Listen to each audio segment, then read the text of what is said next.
Tuesday afternoon crowd at Carver and Lowe was thin but purposeful. The kind of shoppers who knew what they wanted, moved fast, expected the floor to clear for them. Talia Brennan had worked the women's luxury floor for 3 years. She could read it the way a weather forecaster reads a sky. Who was browsing, who was buying, who would need a dressing room, and who would not, and who the manager was about to make uncomfortable. The woman in the camel coat was buying. Talia had rung her up 40 minutes ago. A silk scarf, pair of leather gloves, no hesitation, card already out. She had watched her move through the floor with the ease of someone who had done this before and had every right to. She had a dress over her arm now, a deep burgundy wrap she'd pulled from the new arrival's rack with a quiet appraising. And she was standing in the mouth of the fitting room corridor when Renata appeared. Renata was the floor manager. She had a lanyard and a practiced half-smile and a habit of handling things quietly that Talia had learned to dread. "Excuse me." Renata's voice was low, meant only for the woman in the camel coat. "I've had a complaint from another customer. I'm going to need to ask you to move to the main floor." Talia froze behind the counter. She watched the woman in the camel coat go still. Not flustered, not startled, still, the way a person goes still when something registers that they have seen before and hoped sincerely they would not see again. Complaint about what, exactly? Her voice was level.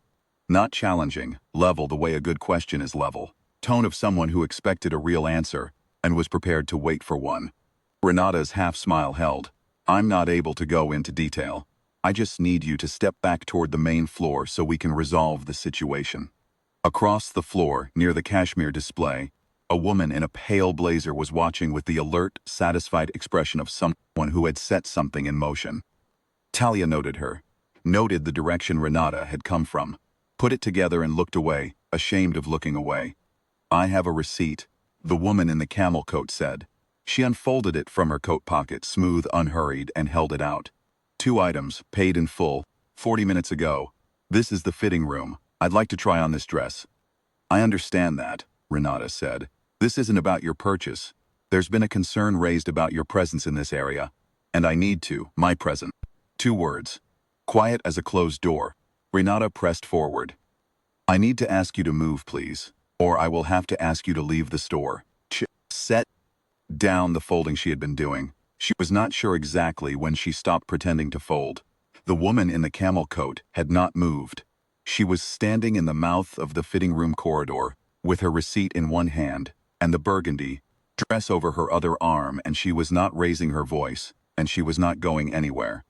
"I'm not going to move," the woman said. "I haven't done anything wrong. I'd like to use the fitting room." A pause opened between them, the kind that is its own kind of answer. It was the woman behind Talia who spoke first, a regular, mid-50s, a Carver and Lowe account holder for a decade, there to pick up a jacket she'd put on hold. She had stopped 2 feet from the counter she had been watching. "Excuse me," she said to Renata, not unkindly. "What complaint? What did she do?" Renata turned. "Ma'am, this is a private matter. It doesn't look private. It looks like you're asking her to leave the fitting room." A second shopper drifted closer from the accessories wall. Then a third. A young woman with a basket over her arm who had been on her way to the register and now was not. Something was happening on the floor. Talia felt it before she could name it. The shopping had slowed. Not stopped, slowed. The way a room goes quiet before a question gets answered. People were not leaving. They were staying close and facing the corridor, and none of them looked angry. Exactly. They just looked like they were waiting for Renata to say something that made sense. Renata said, "If you'll all just give us a moment." "We'd rather not," the regular said, pleasantly. "The way you say something you mean." Talia stepped out from behind the counter. She did not plan it. Her feet simply moved, and then she was standing beside the woman in the camel coat, close enough that the intention was clear. She was a 26-year-old sales associate, with a lanyard of her own and 3 years on this floor. And she was not entirely sure she still had a job. And she was standing there anyway. The woman in the camel coat glanced at her.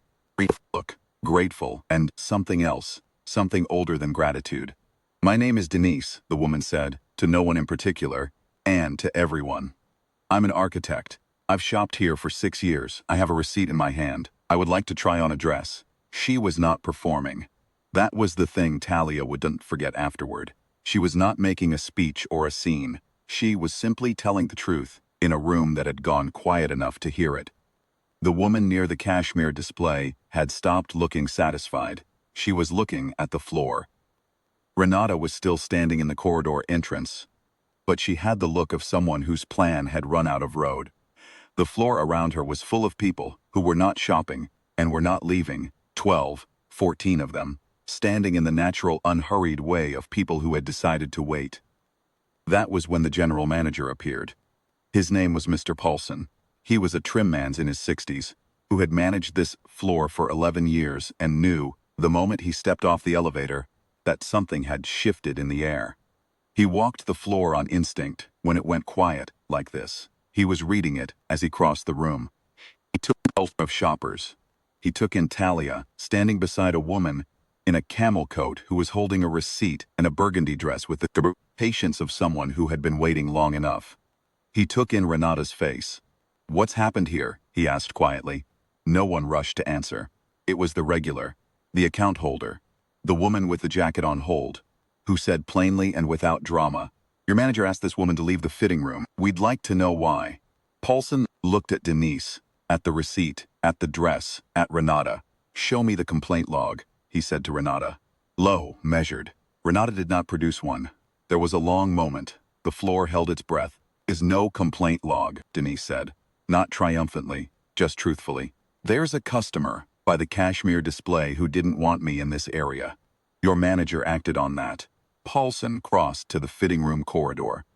He turned and looked at his floor, the motionless shoppers, the associate standing beside a customer, the woman near the cashmere display, who was now examining her handbag with great focus. And what he saw on that floor settled something in his expression. "Miss Okafor, Denise Okafor, Miss Okafor." He held out his hand and shook hers, firmly, in the middle of the floor, in front of everyone. "I apologize. Please use the fitting room. Take as long as you need." He turned to Renata and said quietly, "Come with me." Floor began to breathe again. One of the shoppers went back to the accessories wall. The young woman with the basket moved toward the register. The regular caught Talia's eye and gave her a small, sure nod. Denise walked into the fitting room. The burgundy dress turned out to fit perfectly. She bought it. Renata was placed on administrative review before the close of business. By the following week, Carver and Lowe had posted a revised complaint verification policy at every service counter on the floor. No customer could be asked to move or leave based on an unlogged complaint. The floor associates called it, informally, the right answer, because that is what it was. Talia kept her job. Paulson told her privately that stepping out from behind the counter was the most professional thing she had done in 3 years. And Denise Okafor came back the following Tuesday, and the Tuesday after that. She was an architect who lived 4 blocks away and had been shopping at Carver and Lowe for 6 years.